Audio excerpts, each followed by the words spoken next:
Hello, admins. How we doing out there? Coming from the backyard today. Again, it is the beginning of October. So a few things we're going to talk about today is a little bit about lodge maintenance, what I call the holy trinity of books that we should have in all of our lodges and our officers should have access to, and the Cradle Fund. Um, really quickly, I want to talk about the Cradle Fund. The Cradle Fund starts the 1st of October. There's been lots of emails sent from the help desk, uh, and including in my communication. So we should have the packets to be able to produce the placards for the Cradle Fund system. Um, Again, all lodges are required to do that. We have lots of lodges that are not doing nearly their fair share on endowment, and this is a perfect way for the officers and the bartenders to ask members to donate $1 to put their name on there and to hang somewhere around the social quarters, so we know that we're supporting Moose Heart and Moose Haven. I get lots of people saying, well, it's just Moose International wanting more money again. Well, first of all, remember this is going to Moose Charities, which is a different entity than Moose International. And this is the main reason, we exist as an organization is to help support Moose Heart and Moose Haven. Um, and the one reason why I like the Rocker Fund and the Cradle Fund is because then when the bartenders are asking if a member who's not well educated in the ways of the Moose, it's a perfect time to be able to tell somebody about Moose Heart and Moose Haven and what those facilities are and what we do. So again, it's not just asking for $1. It's a good chance to it's that moment to be able to educate our members on on what we do. Um, Also, being October, we're getting in the true fall now. It won't be long before it's probably getting cold, and unfortunately, the summer's over. My reminder that I send out in the springtime, that I send out in the fall as well, is we have to remember in lodge maintenance, it's that time of the year. We need to make sure that furnaces are working, filters are changed. I know a lot of lodges that have really slacked on changing their air filters in the lodges, especially since we went non-smoking. I think they can go a lot longer. Really, most of those should be changed out monthly if there's lots of use and the lodge is open on a daily basis, at a minimum a quarter, every quarter. But I do always suggest when you put those in there, putting your initials and a date so you know when the last time was that those were changed.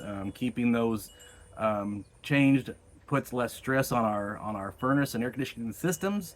So we need to make sure it's being done. Also, if you've not checked it, turn on your furnace systems. Make sure they're working. Don't wait till it's another month from now and it's a freezing cold day and you realize you don't have heat and you can't get somebody there, or it's an emergency call, so it's going to cost you 3 times as much, or you're calling on the weekend.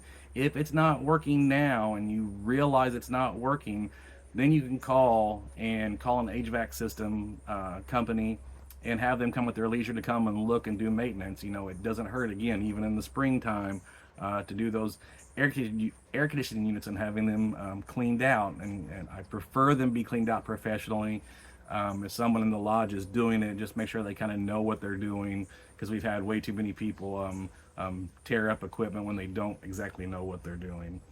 The other thing that I want to discuss is that we did have an officer or an admin training class in Speedway 500 a couple weekends ago, and we did have 13 people in that class. And the important thing is we're going to be walking away from having no admin trainers in the state of Indiana again to we will have 7. We will have 5 new trainers for Too Hot as well. So I know that they will probably be getting together during the convention in the fall and probably setting their schedule out in the spring so that they'll be doing training. Those classes will be available on different weekdays, weekends, and throughout the spring, so everybody will have a chance to be able to attend a class. So that's fantastic. Also, with those new admins, there's lots of new admins out there. I also said that in this video clip when I email the lodges, I'm going to put the links to those QuickBook training sessions that are on. So the dog's going to start barking now naturally. The QuickBooks training that Moose International has on their YouTube pages, where you can find it at Moose International's YouTube page, and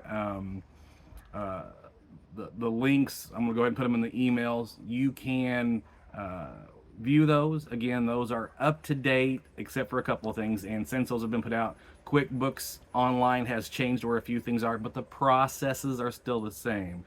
Creating a bill, paying a bill, making a deposit, where things might be a little bit located are a little bit different. And the one thing in the longer video is Adam East, who gives that class and talks about that. He does talk about banks, connecting to the banks to make things easier. That is incorrect. That should have never been in there to start with. We don't recommend that. If you do that, you have to have permission from your territory manager, because too many lodges are messing that up. If you try to connect and don't know what you're doing, it's a huge headache. So we're not even really approving that. Last but not least, I'll try to keep this fairly short. I can't. 6 minutes. Okay. We're talking about manuals and what I call the holy trinity of documents we should have in the lodge. First is the general laws, and if you go to a lodge leadership training class, this is in part of the packet, but you can also order these from Moose International, and it is also on the phone app and on the Moose International website as a PDF. So everybody has access to that. You should have that. All your officers every year, especially your new officers, should make sure they get a copy of this. The other one is the officers committee and committeemen handbook. This also would be in the lodge leadership class, would be given out in the packet, but if you have taken a class online, you can order these from the supply house as well. This is also on the Moose International website, and actually, just for reference, this can be found if you go to forms and documents and under, I believe, the compliance office, or maybe just the Moose, where it says general laws. These next two are in a different spot.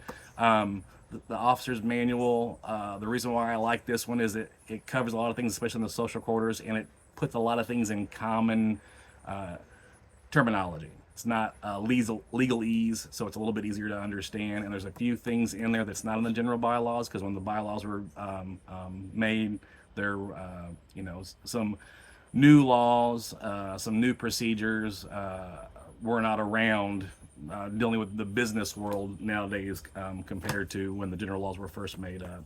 The last but not least is the administrator's manual. This you don't get anymore. It comes on a flash drive if you take a class, but it is also available on the Moose International website. And these two items actually are under, if you go to the training section where it says manuals, you'll find them under there. The admin manual, all administrators should have this. You should print this up. This one didn't come like this. I printed it up, did a 3-hole punch, and bought a binder for it. Almost every lodge has an empty binder sitting around. These are your very important manuals that you need to look at on a semi-regular basis. And I know there's a lot of information if you've never read these before or been to a class, but take them in small bites. Read a page or two out of each one each day. Take some time, take it home, read a chapter or a section here and there. But these 3 books cover 95% of everything we do in the lodge, especially when it comes to the business side, the fraternal side, who's in charge of what, how to get into LCL, how to get into QuickBooks. All that stuff is in here. So we really suggest that you as an admin use these resources first and try to find them before you try contacting the territory manager, especially when you're contacting them. I mean, when they're dealing with 30 to 40 lodges, and some of the questions can easily be found in some of this stuff. Again, I have no problem answering questions. Sometimes it's just a matter of time, because you get a couple dozen phone calls a day, and some phone calls are 2 minutes long and some phone calls are 20 minutes long. So we're just, I try to get everybody when I can. Also with this, if you have the PDF version of the admin manual and the committeemen's handbook, the nice thing about it is if you're looking for something specific, and let's just say you're looking for special meetings or whatever, if you hit Control F for find on there, you could put in special meetings, and it'll go to the first section that has special meetings. If that's not the part you want, you can click next. It'll go to the next section. If you're looking at memberships or quorum issues, you can put those decorum in there, and it'll pop up, so it's kind of easier to help find some of those things. I am at 10 minutes. Hopefully I will see you all at the convention. I'll quick note if anybody's still watching this, because I did forget to mention at the top. It does look like the hotel, the Wyndham, is booked up with rooms. So there are other hotels there in the immediate area. There's a Holiday Inn right across the street. There's a Comfort Suites, or Comfort Suites, that's, you know, on Executive Drive, that's, you know, like a few blocks away, not far. You would probably have to drive it. It's a decent Comfort Inn. There are 2 La Quintas in that area. There's one on Lyndhurst that's kind of like literally in front of the Wyndham. I don't recommend it. It is not a nice La Quinta. It should be a roadway. It should be condemned. I've stayed there to see what it was like one time. It's not good. There's another La Quinta 2 blocks the other way, going down from the, I think that's still on Executive Drive there, but down from the Wyndham. It's much nicer. It's still not the nicest hotel in the world, but it's you know, it's respectable. So just as a reference, there are other options right there nearby. All right, everybody have a good day. I'm at 11 minutes. Take care. Bye.